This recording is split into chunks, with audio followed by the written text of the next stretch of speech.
Hello, I'm Cheryl Fuller, Director of the Texas Workforce Commission's Vocational Rehabilitation Division. It is my pleasure to welcome you to this webinar series, conducted in a very important time of the year for us, which is National Disability Employment Awareness Month. The topics covered in this series are timely and informative for anyone seeking to learn how the Texas workforce system serves Texans of all abilities. Our presenters will also highlight how the business relations team within Vocational Rehabilitation Services works with our partners to assist employers with recruiting and retention. 1 in 4 adults in the United States has some type of disability. So people with disabilities represent a significant, resilient, creative, and dedicated talent pool. Our challenge is that the rate of disabilities in the workforce is significantly lower than that of their peers without disabilities. And we all have an opportunity to do something to change that.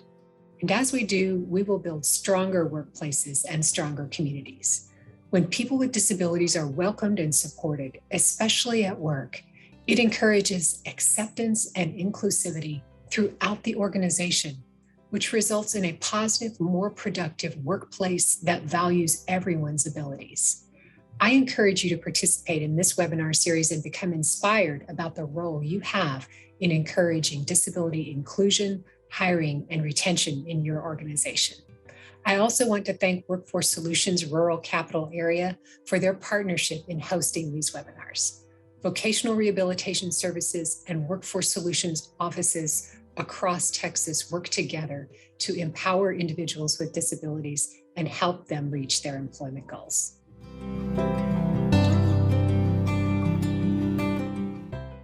Good morning, everyone, and thank you so much for joining us today. This is a very, very important seminar for all of us to understand what long COVID is. By the way, I'm Carl Braun. I'm the Manager of Business Services for Workforce Solutions Rural Capital Area, and very pleased today to have 2 of the top experts on this subject to be with us for the first of our webinar series in the month of October. This is National Disability Employment Awareness Month, and I think it's the 75th anniversary. It's pretty big stuff. And we are looking at 4 seminars this month. This is the first of the 4. And give me 1 second here. I'm going to share with you our screen, and we will get things started as I introduce our speakers this morning. And thank you so much for joining us. There's quite a few people on the line this morning, and I sincerely hope that you all have a great, informative session today. This is sponsored by Texas Workforce Commission, of course, Workforce Solutions Rural Capital Area, and the Texas Workforce Solutions Vocational Rehabilitation Services. With us today is Kelly Yarbrough, and Kelly is the Deputy Regional Director for Central Texas for the Vocational Rehabilitation Services organization. Kelly has 30 years in this business and is truly an expert in long COVID and COVID and so many other aspects of what the vocational rehabilitation folks do. And then we also have Giovanni Terenzio. And Giovanni is a vocational rehabilitation specialist, mobility specialist. And with us this morning, we're going to start off with Kelly Yarbrough. And Kelly, am I pronouncing your last name right? Yes, you are. Thank you. Okay, because it looks different than it sounds. So I just want to make sure that I'm pronouncing it correct. I know some Yarbroughs. We should be talking after this presentation to see if you're all related. But we're going to get started here. And Kelly, if you'd like to take over, go right ahead. Can you see my screen? Yes, Carl. Great. So I want to make one little correction. Although I've been working in the field of disabilities for over 30 years, I am certainly no expert when it comes to a health condition like long COVID. But we are here to share information with you guys about what the what the experts in the field are saying about long COVID and how vocational rehabilitation is addressing those limitations that result from long COVID. Next slide. So Carl, you were really close.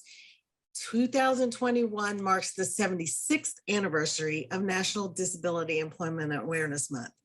And the theme for this year is America's Recovery Powered by Inclusion, which reflects the importance of ensuring that people with disabilities have full access to employment and community involvement, especially during this national recovery from the COVID-19 pandemic. What we simply term as NDEAM or NDEAM is held each October to commemorate the many and varied contributions of people with disabilities to America's workplaces and economy. We've been celebrating this. The Governor's Committee here in Texas, the Governor's Committee for People with Disabilities, celebrates this as well, and it usually has a local artist that actually presents a poster for specifically Texas. So it's something that we in the disability community enjoy presenting every year in October. Next slide. So let's see. Giovanni, you want to start on this one? Yes. Oh,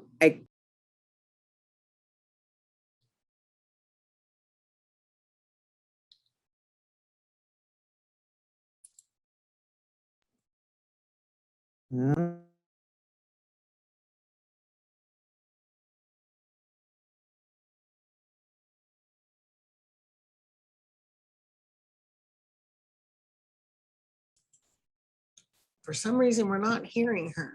There we go. Okay. It was not letting me unmute with the unmute and mute button. I had to hit Alt A or something. I had the same thing happen, so we're good. Go ahead. Okay. Well, good morning, everyone. And yes, this is a very important topic. And as Kelly said, we are by no means experts in COVID, but we would like to share with you some of the resources that vocational rehabilitation can provide, and just talk to you a little bit about what we are finding. So while we're here to present about the disability perspective of long COVID, again, not the experts on COVID, we would encourage you to engage in research from the CDC, the US Department of Health and Human Services, Johns Hopkins Medicine, and other scientific resources. We do know that one of the strange things about COVID is that there's little to give us any indication of who will have ongoing symptoms after COVID and who will recover fully. This could literally affect any current or future employee. Many will be those who never thought of themselves as having a disability. Next slide. So according to the Centers for Disease Control and Prevention, the CDC, people with long COVID have a range of new or ongoing symptoms that can last weeks or months after they're infected with the virus that causes COVID-19, and that can worsen with physical and mental activity.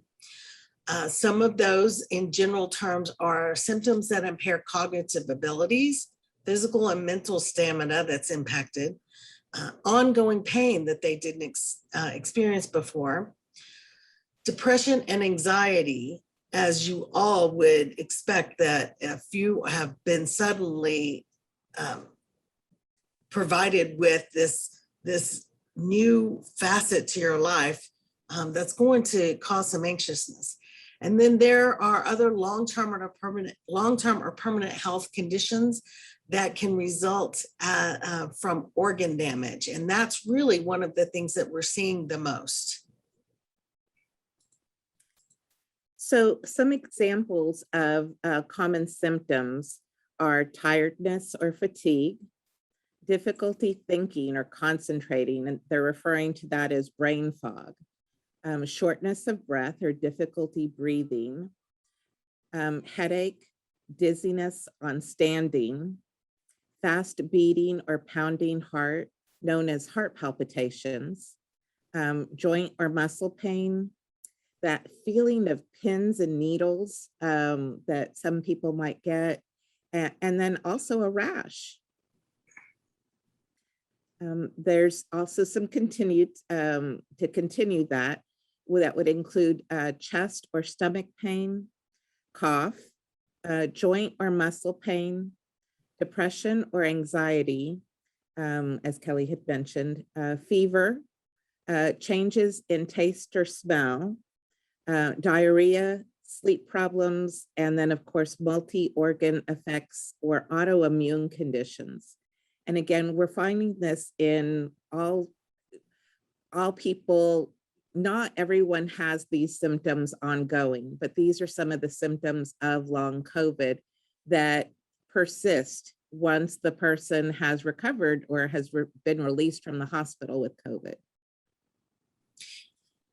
So if these symptoms last beyond the bout with COVID, when, you know, actually you're I guess, determined as COVID negative, but you continue to have some of these conditions, then that's when long COVID begins to be a physical or mental impairment. And it becomes a physiological condition that affects your body systems. And then that ongoing system creates damage within your lungs, your heart, kidneys, neurological damage, and then possibly damage to your circulatory system. And then, like we talked about before, lingering emotional illness and other mental health conditions. As we all know, if you are thrust upon a new limitation, that's going to affect your ability to concentrate on the things that were quote unquote normal before COVID. So is long COVID always a disability? No.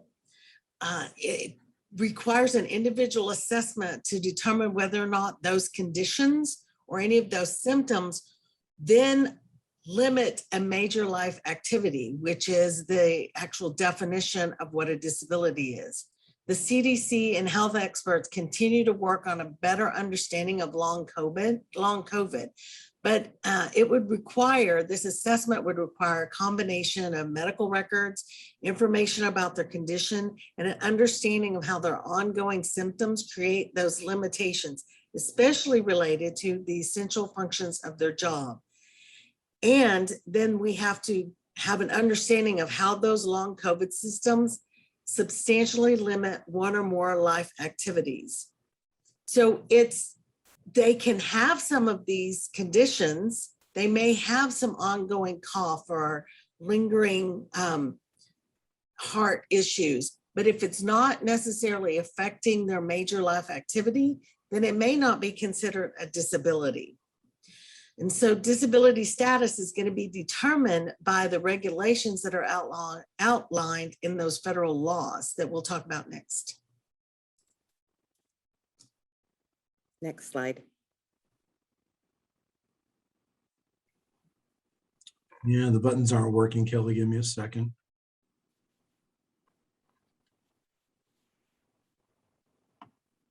This always happens. It's wonderful technology, isn't it? It's great when it works. Yeah, only when it works.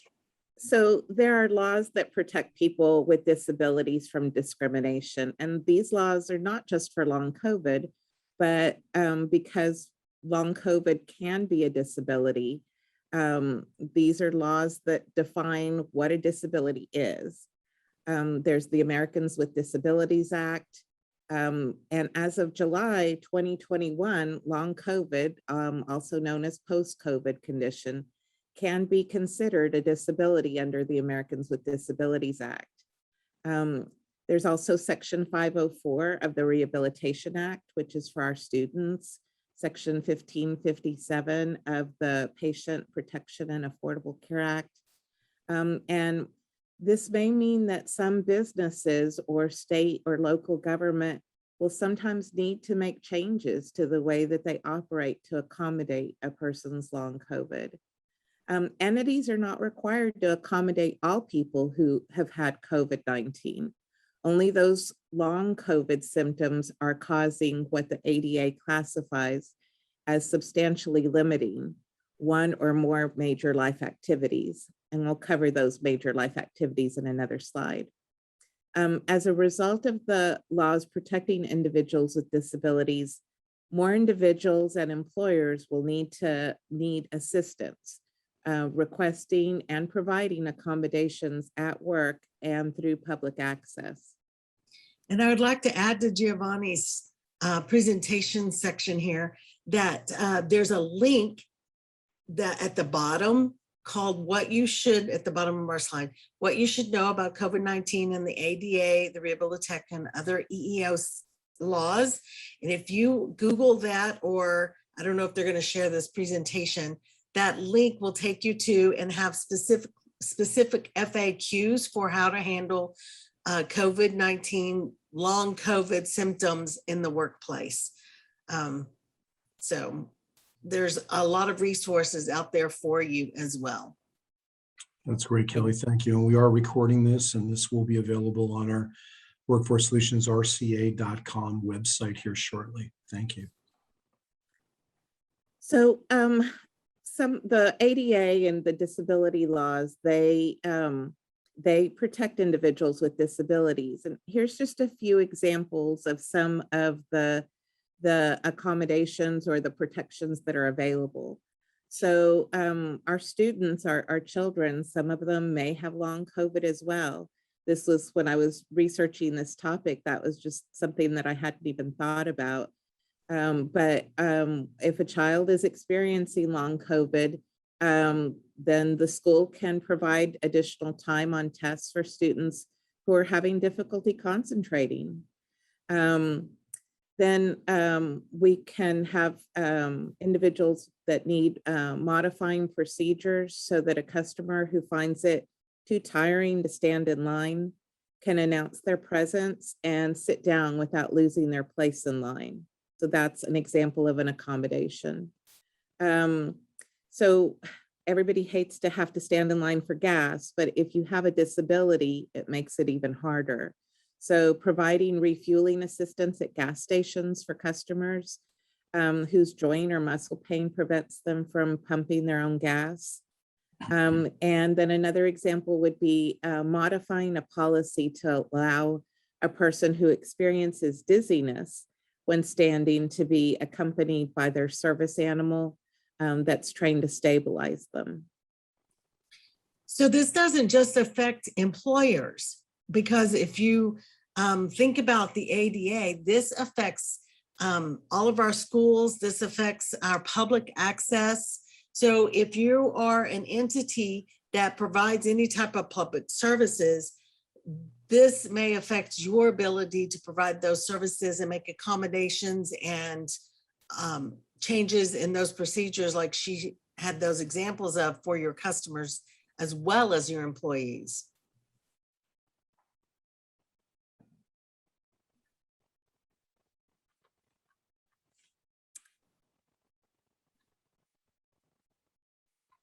Oh, you're muted, Kelly.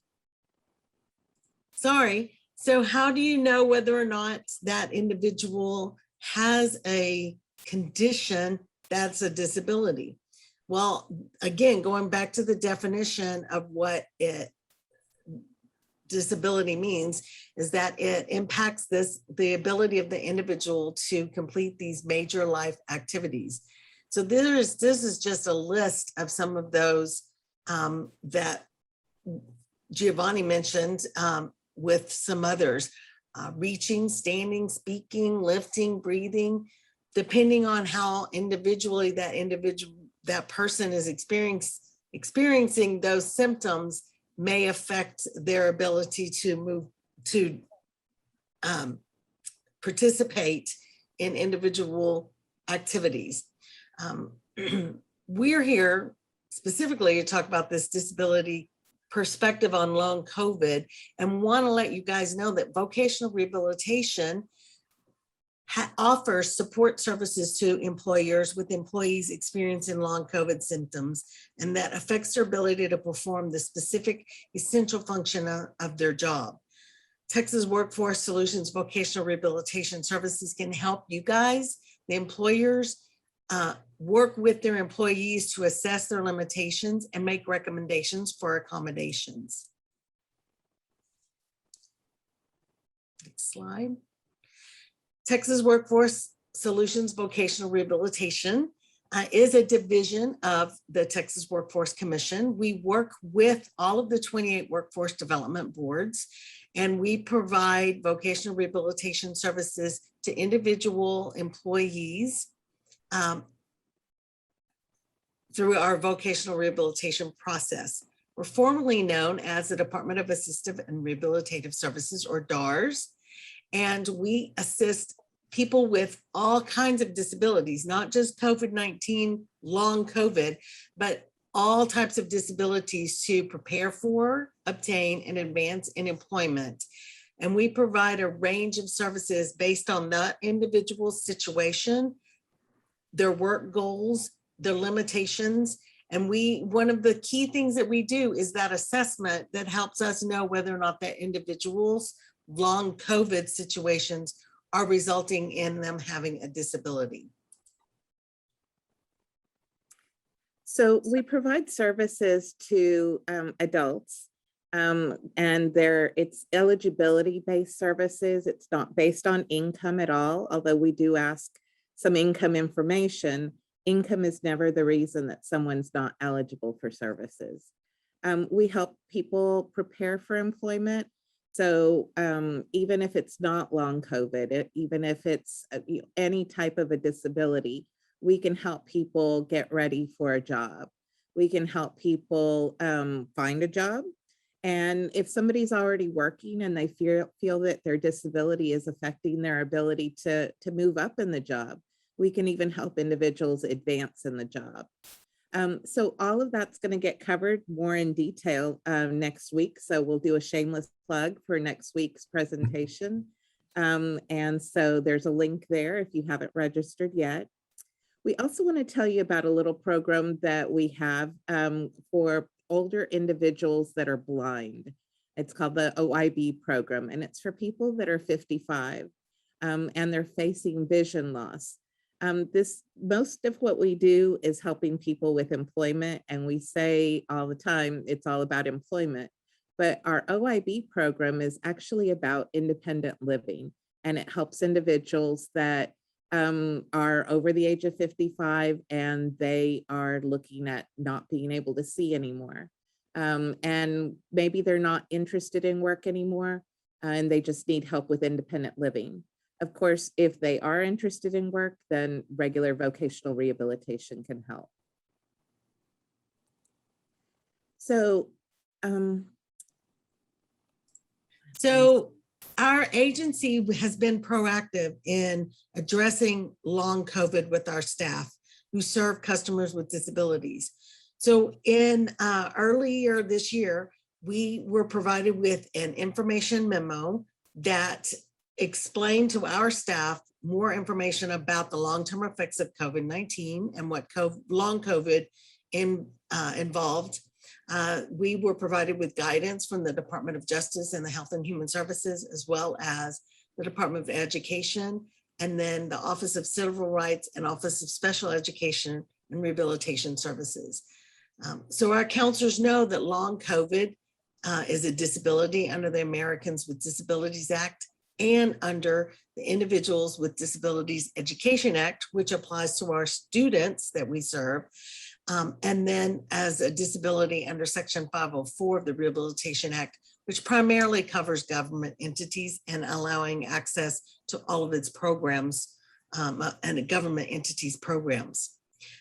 Like I said before, Texas Workforce Vocational Rehabilitation Services can help employers and employees assess the limitations our customers and your employees are experiencing and make recommendations for accommodations.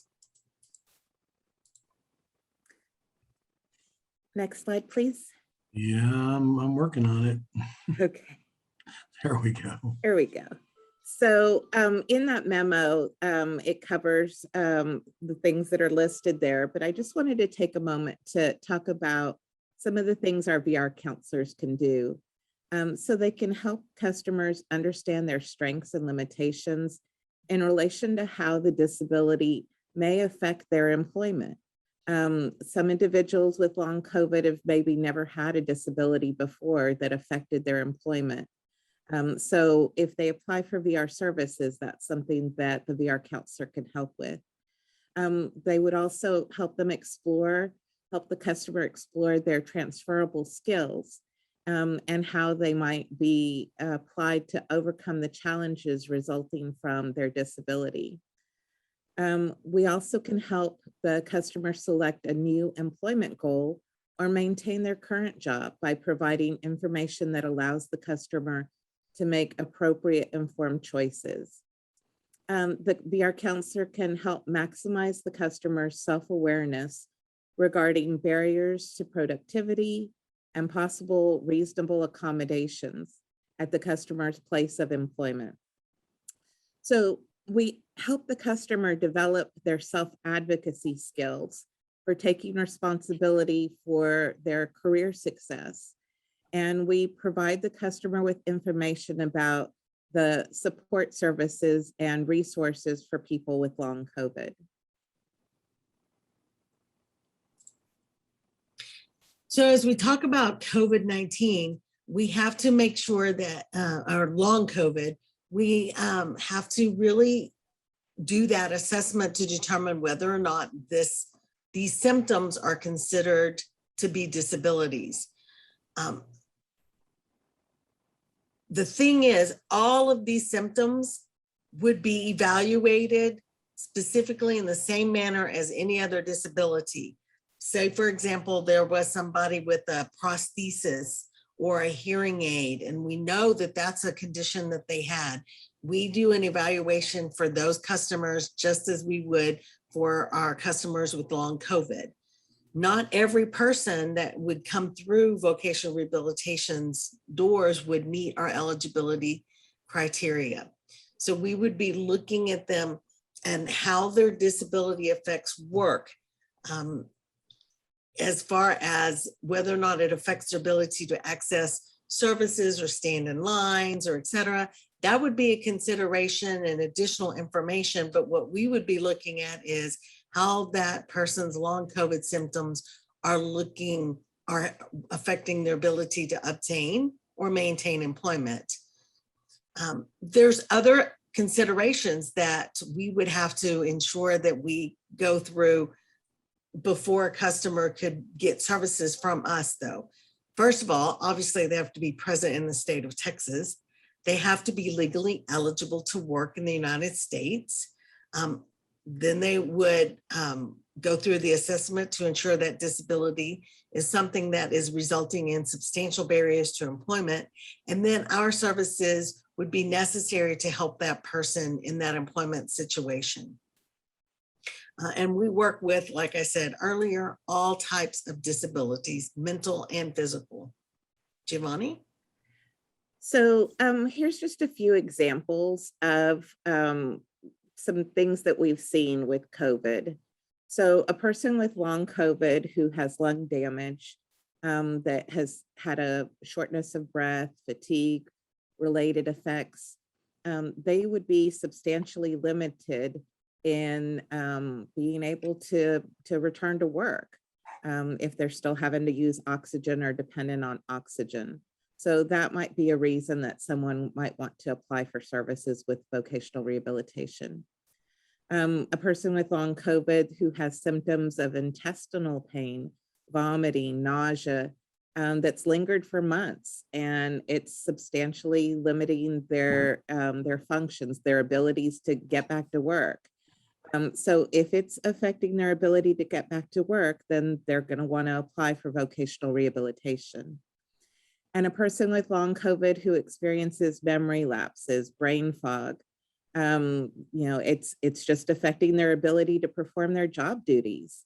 then, you know, they don't have to be, they can still be employed. They don't have to have lost their job already.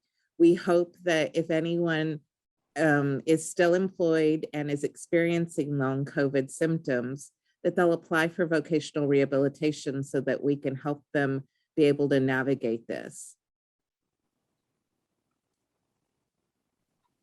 So Brian mentioned this earlier. We have a really simple way for individuals to begin to engage with vocational rehabilitation. We have an online self-referral form that offers a convenient way for folks to take the first step to determining whether or not vocational rehabilitation is right for them. They just have to go to the online portal, put some simple information in. They'll receive a confirmation request number, and then someone from vocational rehabilitation will contact them soon afterwards. And the link there is twc.texas.gov/VR-near-me. Well, that's a link for also finding offices for us. Well, and the phone number there is a phone number that's staffed from 8 to 5. That's kind of our call center. We call it our rapid engagement team. So if you're somebody who prefers to call and talk to someone, then you can call that number, the 6400 number, and someone there can talk to you about vocational rehabilitation and get your initial information so that your case is assigned to a counselor. Excellent. I should mention as well that we are accepting questions on the chat feature in Zoom. We've got some great questions coming in for you ladies. Here in just a minute, we'll be answering those at the end of the presentation. Kelly, I think this is your slide. Nope, it's me. It's you? Okay. Yep, it's me. We Hireability program is for employers. It is an employer recognition program promoting disability inclusion. And so businesses that are committed to an integrated workplace setting, they have to have at least 10% of their Texas-based workforce comprised of people with disabilities. And if they want to nominate themselves, or if you know of a business that is just wonderful about hiring people with disabilities, then feel free to nominate them at that link there. And what they will receive is a decal to put on their storefront and on their virtual storefront. So we love working with businesses that see the value of hiring people with disabilities. And an integrated workplace setting, that means coworkers with and without disabilities working side by side with each other.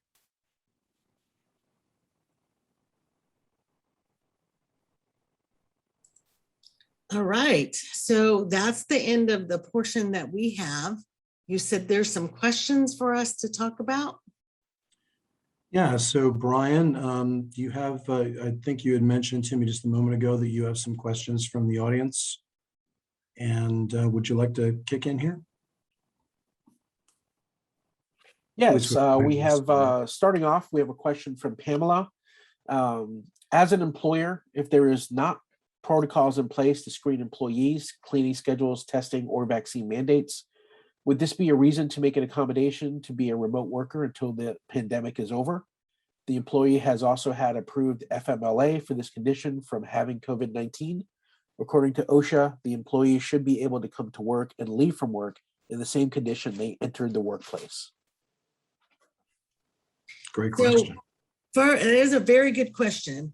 And Pamela, the first thing that I would say would be to ensure that employer sought advice from their legal counsel, because we are not specialists in employment law.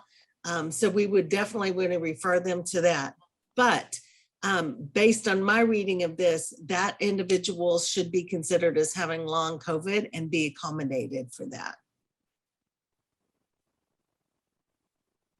Great. And we also have another question from John or Job. It's what if a medical provider wrote a letter to request the employee to work from home due to long COVID, lung issues, and compromised immune systems, but the employer is making the employee come into the office and go against medical directive?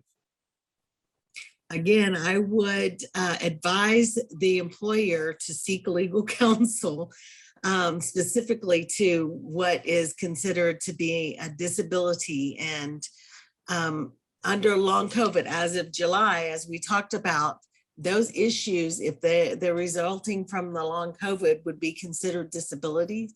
And they may have to figure out different ways for the employee to come in. If they still have to go into the office, maybe there's a different area where they can be isolated from others. I think there are multiple ways that you could handle that, but definitely they would want to look at that being considered a disability and working with that employee to accommodate them accordingly. And a great resource is the Job Accommodation Network. That's available to anyone, can go onto the Job Accommodation Network, just Google it.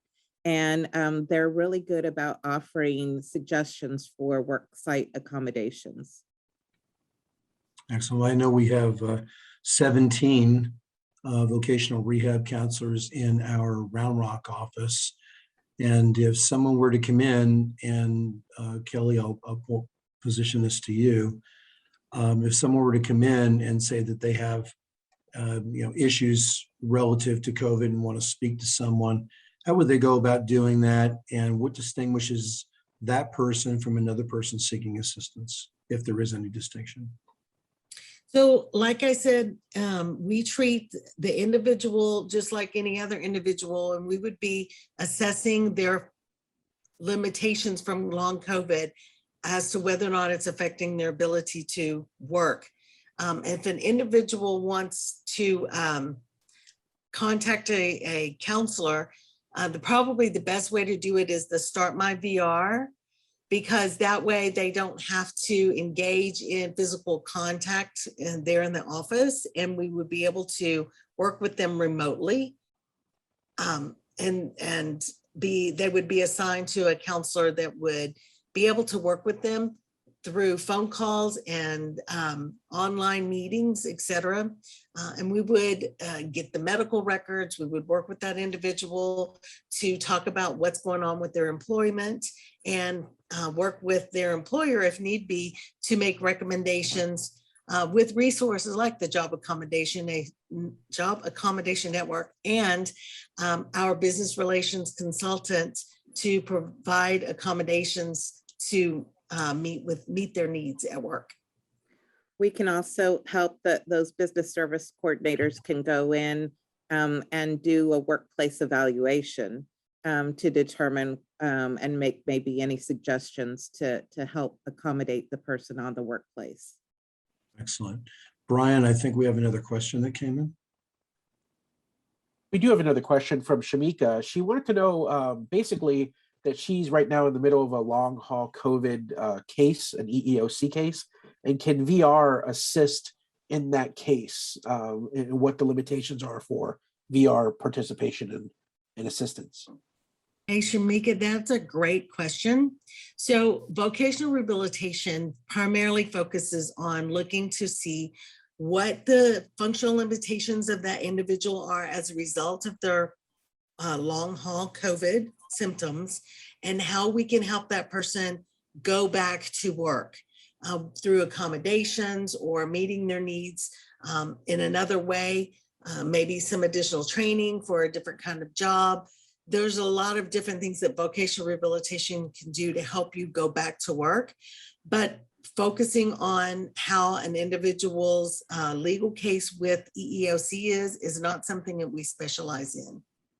And I would suggest, though, we have a different division, the Texas Workforce Commission's Office of Civil Rights, and I would recommend that you contact them because they can provide you with some additional guidance.